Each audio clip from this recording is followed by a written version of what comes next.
Hi everybody, here we're going to go over the instructions for the resistors connected in parallel lab. So if you scroll down, there's a picture over here of what the circuit should look like.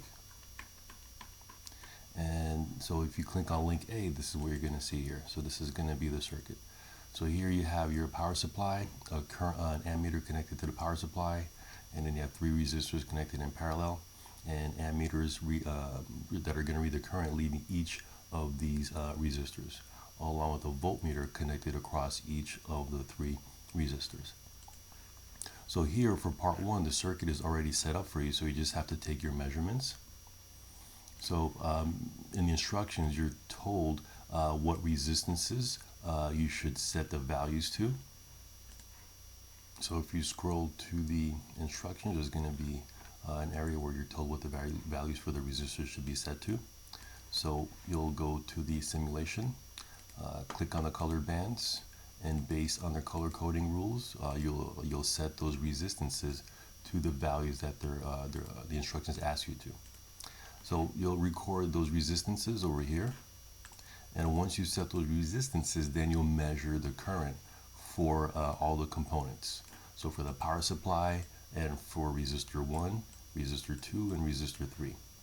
So you'll measure the current from the power supply, and the current leaving resistor 1, and the voltage across resistor 1, and so on for resistors 2 and for resistors 3.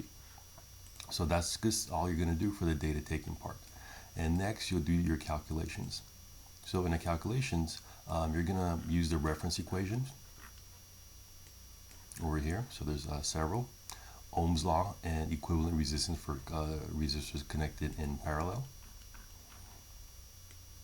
So here you're going to calculate the equivalent resistance of those 3 resistors, and you're going to use this equivalent resistance and the measured power supply current to calculate the voltage across the power supply. And then you'll do the same thing for these other resistors. Well, here, actually, this is a circuit connected in parallel, so there's a quick way to do the calculation. So based on the lecture for resistors connected in parallel, so if I go here, if you know the voltage across the power supply, what should the voltage across these resistors be theoretically? Not calculation, not the measurements, but theoretically. So once you've gotten this calculated voltage, based on that, what should these 3 resistances be if they're what should these 3 voltages be if the resistors are connected in parallel? And once you've gotten these calculated voltages, then you'll use Ohm's law to calculate the current, to get a theoretical current leaving each of the 3 resistors. So this is going to give you the measured current, but you're also going to get a calculated current. And the way you'll do that is you'll use for example, the calculated current leaving resistor 1. You'll get the voltage drop across resistor 1, the theoretical one, and you'll use the resistance across resistor 1 to get the calculated current leaving resistor 1. And then you'll do the same thing for resistor 2 and 3, and you'll get the calculated current leaving each of those 3 resistors. And then next you're going to get the total current of these 3 calculated from these 3 calculated currents. And finally, you'll do some comparisons. You're going to compare this total calculated current to the power supply current using a % error. Next, you'll compare this total calculated current to so this will be an experimental, a theoretical calculation, and you're going to compare that to the experimental current leaving the power supply. And also, you'll compare the measured current across leaving resistor 1 to the calculated current across resistor 1. So this will be your calculated current across resistor 1 and your measured current across or leaving resistor 1. And to do the same thing, you'll measure, you're going to compare the power supply voltage to the voltage drop across resistor 1, the measured value. And lastly, you'll compare the measured voltage drop across resistor 1, so this one here, to the calculated voltage drop across resistor 1. So that's what's going to go here. And so that'll complete part 1. And part 2, similarly to the resistor connected in series lab, you'll go to the link B, which will be this link over here, and there you'll assemble the circuit yourself. And so once the circuit is assembled, so this will be the power supply, and you'll set up your 3 resistors connected in parallel. So you have to make sure that you connect them correctly. So use this as a reference. So once you have the circuit set up, you'll set the power supply to a specific value, and also you'll set the resistances to a specific value. And from there, you'll use the voltmeter to measure the voltage drop across each of the components. And also, you'll connect an ammeter to the circuit to measure the current leaving each component. So it's the same experiment as part A, it's just that you're setting up the circuit yourself and repeating the measurements.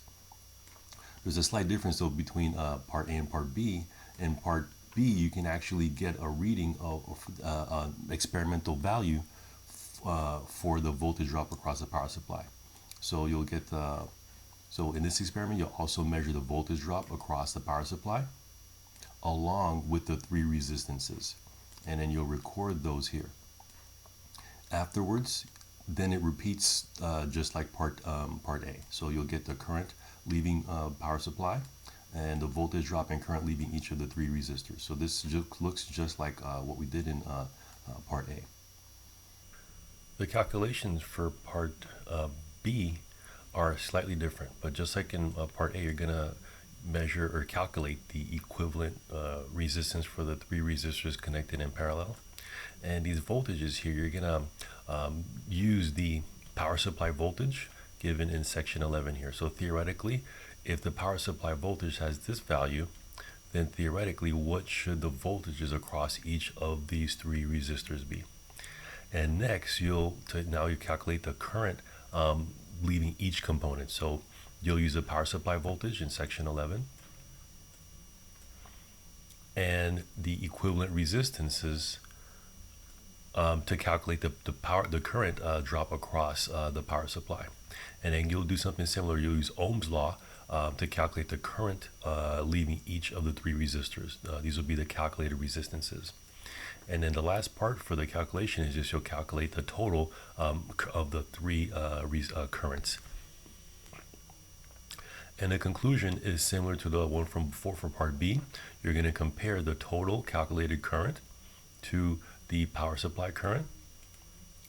And then the last thing you'll calculate is going to be the current leaving resistor 1 measured and calculated, or you're going to compare the current leaving resistor 1, the calculated value, to the measured value. And that'll complete the experiment for the series, for the resistors connected in parallel lab.